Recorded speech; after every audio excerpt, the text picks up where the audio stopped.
Hello అండి, summer special mango lassi తోటి మీ ముందుకు వచ్చేసాను.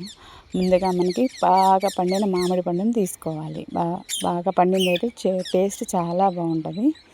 ముందు పండిన మామిడి పండుని తీసుకొని నీట్గా వాష్ చేసుకొని పైన తొక్కని పీల్ చేసుకోవాలన్నమాట. మ్యాంగో లస్సీలోకి పండిన మామిడి పండు అయితే టేస్ట్ చాలా బాగుంటుందండి. ఒకసారి ట్రై చేయండి. మీ పిల్లలు కూడా చాలా ఇష్టంగా తింటారు. లస్సీ తయారు చేయడం చాలా సింపుల్ అండి. దీనిలోకి మనకు మెయిన్గా 3 ఇంగ్రీడియంట్స్ ఉంటే సరిపోతుంది. ముందుగా నానబెట్టుకోవాలండి. సబ్జా సీడ్స్ నానబెట్టుకొని ఒక బౌల్లో తీసుకోవాలి. షుగరు, 1 కప్ ఆఫ్ కర్డ్ కూడా యాడ్ చేసుకోవాలన్నమాట. ఫ్రెష్ పెరుగు అయితే చాలా బాగుంటుంది అనమాట. చూడండి ఫ్రెండ్స్, వీడియోలో చూపిస్తున్న విధంగా బాగా పండిన మామిడి పండుని తీసుకున్నాను. దాన్ని చిన్న చిన్న పీసెస్లా కట్ చేసుకుంటున్నాను అనమాట. కట్ చేసుకొని మనం మిక్సీ జార్ ఉంటుంది కదండి, ఆ మిక్సీ జార్లోకి ఆ పీసెస్ని యాడ్ చేసుకోవాలి. సమ్మర్ స్పెషల్ కాబట్టి మనం మ్యాంగోస్తో అన్ని రెసిపీస్ ట్రై చేయాలి.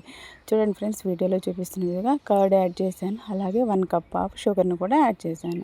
యాడ్ చేసి మిక్సీ పట్టుకున్నాను అనమాట.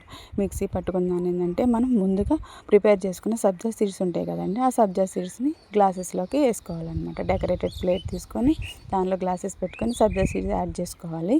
అలానే ముందుగా ప్రిపేర్ చేసుకున్న మ్యాంగో జ్యూస్ని కూడా దానిలో వేసుకోవాలన్నమాట. ఇది మనం ఫ్రిడ్జ్లో పెట్టుకుని అయినా చేసుకోవచ్చు. మామూలుగా జ్యూస్ చేసుకున్న తర్వాత అయినా కూడా ఫ్రిడ్జ్లో పెట్టుకొని చల్లగా కూల్గా తాగొచ్చు అనమాట. పిల్లలు ఈ సమ్మర్లో ఇలా ట్రై చేయండి. మ్యాంగోతో లస్సీ అనేది చాలా ఇష్టంగా తింటారు. దీనిలో పెరుగేయటం వల్ల ఏంటంటే బాడీకి చాలా కూల్ వస్తుంది అనమాట. అంతే ఫ్రెండ్స్. చూడండి, మనం వీడియోలో చూపిస్తున్న విధంగా సబ్జా సీడ్స్ని కూడా యాడ్ చేసుకుంటూ ఉండాలన్నమాట. తాగేటప్పుడు అంటే సిప్కి సబ్జా సీడ్స్ అనేది బాగా యాడ్ అవుతాయి అన్నమాట. చూడండి, ముందుగా కట్ చేసి పెట్టుకున్న మ్యాంగో చిన్న పీసెస్ని కూడా పైన వేస్తున్నాను ఫ్రెండ్స్. తర్వాత జీడిపప్పును కూడా యాడ్ చేసుకోవాలి. మనం ఇలాచీని కూడా యాడ్ చేసుకోవచ్చు. ఫ్లేవర్ చాలా బాగుంటుంది. చూడండి ఫ్రెండ్స్, చాలా బాగుంటుంది. ఒకసారి ట్రై చేయండి సమ్మర్లో కూల్గా లస్సీని. నచ్చితే మీ ఫ్రెండ్స్కి షేర్ చేయండి, లైక్ చేయండి ఫ్రెండ్స్. Thank you all.